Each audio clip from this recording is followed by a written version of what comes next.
I don't want to be strong like man who look pretty. I want to be strong like bitch that fight bears in the forest.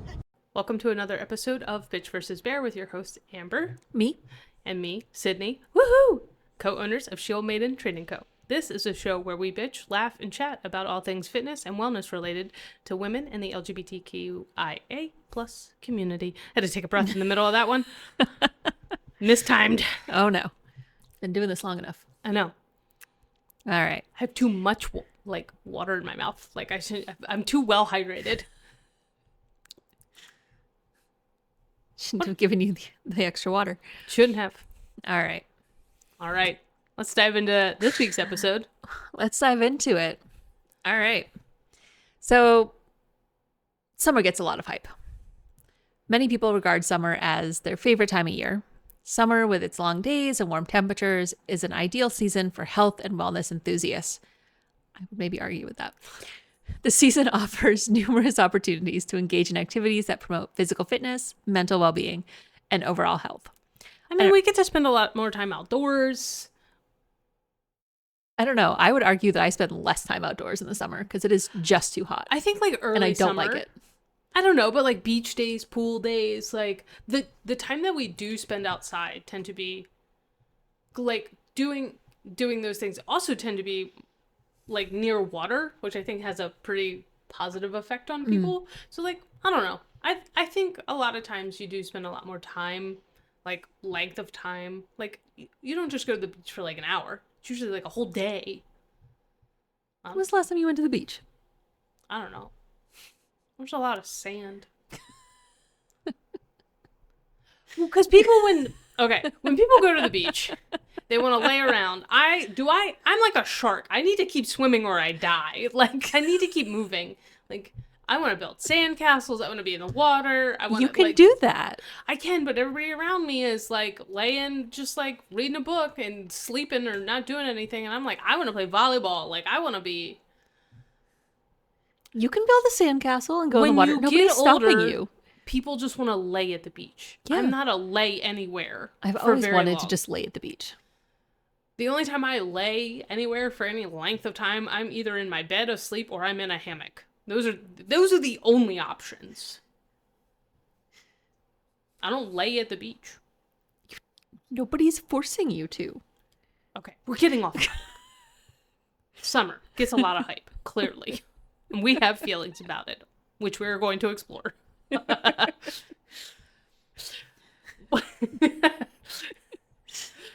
Arguably, one of the most significant advantages of summer is the abundance of opportunity for outdoor exercise. If you're in an appropriate climate where it's not 600 degrees out to exercise in, yes. The warm weather and extended daylight hours encourage people to engage in various physical activities such as running, cycling, hiking, swimming, and playing sports like beach volleyball, for example. These activities not only help in building physical strength and endurance, but also improve our cardiovascular health, which we love. Mm-hmm. Additionally, outdoor exercise is often more enjoyable than indoor workouts. True. I don't love running on a treadmill, but I will run outside. Yeah. Making it so much easier for individuals to stick to their fitness routines. That's fair. Yeah. Unfortunately, here you have to get up and do that before 7 a.m. True. Which is just very early. I mean, and the sun doesn't come up till after 6. That's a very short time frame. Better get out the door and get moving. All right. Summer's focus on outdoor activities and beach outings can also exacerbate issues related to body image. We've talked about this before. Women are often subjected to societal pressures to achieve a certain physical appearance, with summer amplifying these expectations due to the prevalence of swimwear and other revealing clothing because it's hot as balls. This pressure can lead to increased anxiety, eating disorders, and body dysmorphia. For women, the season often brings heightened exposure to street harassment as well. Warmer weather typically means lighter clothing, which, unfortunately, can lead to unwanted attention and objectification. This can create a hostile environment, making women feel unsafe in public spaces. Yeah. Mm-hmm. And for LGBTQ individuals, particularly those who are transgender or non-binary, summer can be a difficult time due to the societal pressures to conform to gender norms. Yeah. Transgender individuals may feel particularly vulnerable when it comes to swimwear and summer clothing, as these can make it harder to hide aspects of their bodies that they do not align with their gender identity. Sad. This can lead to feelings of dysphoria, discomfort, and just increased scrutiny from others, like at the beach, at the poolside, when you're working out and you want to take your shirt off. Like, it's, I can see that being really difficult, like navigating just even like what swimsuit do I feel comfortable in and feels appropriate to the setting I'm going into. Like, that's got to be so hard. Stupid gender norms. Similarly, LGBTQ individuals often face increased risks of harassment and violence during the summer. Pride events, which are meant to celebrate and affirm LGBTQ identities, can sometimes become targets for hate crimes. Despite the celebratory nature of these events, the visibility of LGBTQ individuals can provoke negative reactions from intolerant individuals, leading to instances of verbal abuse, physical assault, and other forms of discrimination. We don't love that. No. Not okay. Not okay. Summer's long days and bright weather can have positive impacts on mental health, despite some of the things that we noted above. The increased exposure to natural light can help regulate the body's internal clock, leading to better sleep patterns. And as we've talked about, all the time, good sleep is essential for mental well-being. Mm-hmm. As it affects our mood, our cognitive function, and just our general overall health. Like, if you're not sleeping, you shit the bed. That's bad. Hopefully not literally. I haven't heard of but maybe. Furthermore, spending time outdoors and nature has been shown to reduce stress, anxiety, and symptoms of depression, which we've talked about a lot on the show. Yeah. The combination of physical activity and nature immersion can significantly enhance one's mental health during the summer. And all that sunlight. Yes, vitamin D. Love the sunlight. Just wear your sun protection. But for women and LGBTQ individuals already facing higher rates of mental health issues such as anxiety, depression, and PTSD compared to the general population, the added stressors of summer, including harassment, societal pressures, and potential isolation, can exacerbate these conditions. For LGBTQ youth, the summer break can mean time away from supportive school environments and friends, leading to feelings of isolation and loneliness. Additionally, those who are not out to their families may find themselves in unsupportive or hostile home environments for extended periods, further impacting their mental health. I get that. Yeah. Like, schools can be a really safe place for a lot of people, and during the summer, that safe space is gone. Yeah. And there aren't a lot of resources for children, even though people want everyone to have children. True. Summer is really a social season with numerous opportunities for gatherings, picnics, and outdoor events. I mean, go back and listen to the beginning of our July episodes about like eating healthy and all of those things. Eating healthy all the time. All the good food. Love it. Social interactions are vital for our mental health and emotional well-being. Engaging with friends and family, participating in group activities, and building a supportive community can boost mood, reduce feelings of loneliness, and enhance our overall happiness. The sense of belonging and connections fostered during summer can contribute to healthier and more fulfilling life.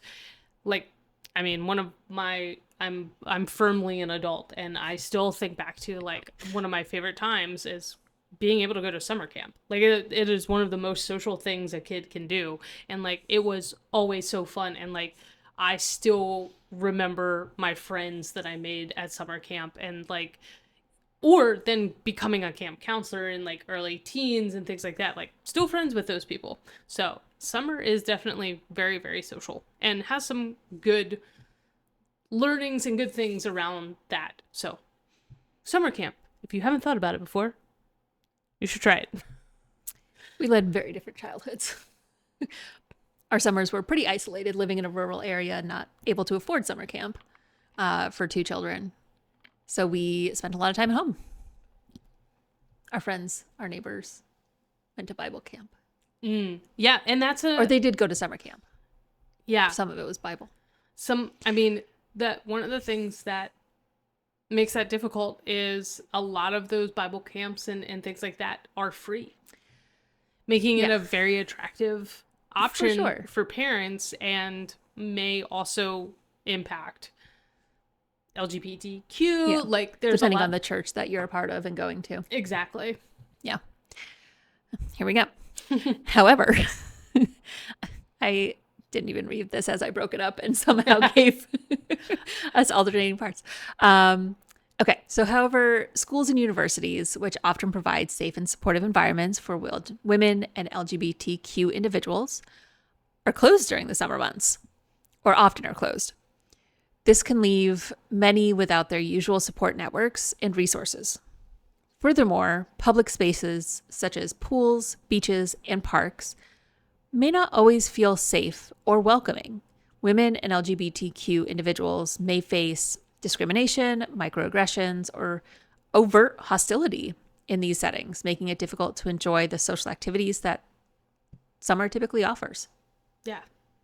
It's tough. Summer has its perks. It does. It also presents unique challenges for women and LGBTQ plus individuals. The increased risk of harassment and violence, societal pressures related to body image, mental health struggles, and the lack of access to safe spaces can significantly impact their well-being. Recognizing these challenges is the first step towards creating a more inclusive and supportive environment where everyone can enjoy the benefits of the season without fear or discomfort. Yeah. By fostering awareness and promoting respect, society can work together to make summer a safer and more enjoyable time for all. That would be nice. It would be. And if you didn't understand or get the point of this episode is, like, there's a lot of hype around summer, and that's great. And a lot of us talk up summer and be like, oh, I can't wait for summer to be here and all of these things. But that's not the case for everybody. Yeah. And it presents a lot of significant challenges that we might not think of all the time when we're thinking about, like, summer. Like, our first inclination when we think about summer is like, oh, I get to go to the pool. Yeah. Or, oh, I'm so excited for the barbecue or the cookout or whatever it might be. But there's a lot of people that summer is not a great time. Yeah. And is not their favorite season, and don't want to hear about how excited you are about summer. They're kind of like, shut the fuck up about it. Who cares? Yeah. It's summer. It's summer. It's sticky and it's hot and it's gross. Yeah, my view on summer has absolutely changed from when I was a kid. Oh, yeah. Because, like, when you're a kid, summer is great because, well, maybe it's not because of all the reasons stated, but, you know, you're out of school. You don't have that pressure anymore of, like, the academic stuff. And, like, maybe you have summer camp to go to. Maybe you have a stay-at-home parent and you're doing stuff with them, which is really cool. You get to, like, hang out with your parent more. Or maybe that's the time you get to go visit your grandparents. Yeah, you're visiting family. You're doing things that you don't normally get to do, which can be really great as a change of pace. Though I can see for some people, like, I like the structure and I liked school. So, like, summertime was not the exciting thing that it was for a lot of people. Like, I didn't go to summer camps. We didn't, like, my parents worked. Like, I watched my brother. Yeah. During the summer. So, like, it was not an exciting time. I got to read all the books I wanted and had ample time for that. But it was not, like, I liked that structure. So it wasn't like, it was a whatever time for me. Yeah. I think for the most part. And now as an adult, I'm like, well, this is my busiest time of year and there's all kinds of issues going on and I am more stressed than any other time of year. So I don't really love summer that much. Yeah. I just want it to be over so I can get back to fall. Same. And my comfy sweaters. I mean, as a kid growing up, I loved summer for all of the reasons you hated summer. Like, I got to play a lot more. I did a lot of, you know, like, that's when I got to do my favorite thing, which was sailing. Like, that was my sport. I got to go to camp. I got to instruct, like, as I got older and do those things. I got a lot more, like, freedom. But now as an adult, like you said, like I've always worked in jobs where summer is the busiest season. So summer to me, like you said, It's not vacation time. it's not vacation time. Like I don't know the last time I took an actual vacation in the middle of summer. Oh, no. Like, I mean, this year we took 3 days Ooh. because 4th of July, just of like where it landed, and like that was the summer vacation. Yeah. So like going to the beach and like doing that is like no. Yeah. When you're asked like when was the last time you were at the beach, I'm like, well, when most people go to the beach is like I'm working. Yeah, I mean, yeah, I agree. Like I have a pool on property, so like I will occasionally take a long lunch and go to the pool Yeah. here on my property, but like that's it. So I think the hype around summer is just, it's such an interesting thing to think about. Is Yeah. like, is it just a carryover from when we were Yes. kids? 100%. Amber and I think yes. We're team yes. The summer hype isn't all it's cracked up to be. No. Yeah, especially now when temperatures are rising and it's even hotter than it's ever been. Not ever been, but it feels hotter than ever, especially now that we've moved south. Yeah. But even up north, it's been super warm. And it's just not as enjoyable to have to be outside Yeah. when it's so oppressively hot. Yeah. Yeah, I like the shoulder seasons Yep. Same. because you can still be outside, especially down here. Especially down We here, can be right? outside all year. Yeah, like Like I don't need summer. fall and spring camping. Yeah. Yeah. I don't need to camp in the summer here. No, No. that sounds terrible. I don't want to do that. Yeah. No, thank you. No, thank you. No. No. No. Ask me again in the fall. Cool. I will. Okay, great. All right. Is that enough about summer? I think that's enough about summer. Can we go to fall yet? We just wake up and it's fall. That's the dream. That is the dream. What is it? It's only August 21st. Yep. All right. Got a little bit of time. A little bit. We're getting there. We're close. All right. So if you enjoyed this episode, please subscribe, rate, leave a review, whatever, on your favorite podcast platform.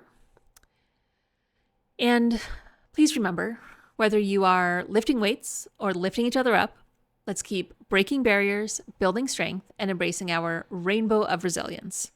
Until next time, bitches and bears, stay fierce and stay fabulous.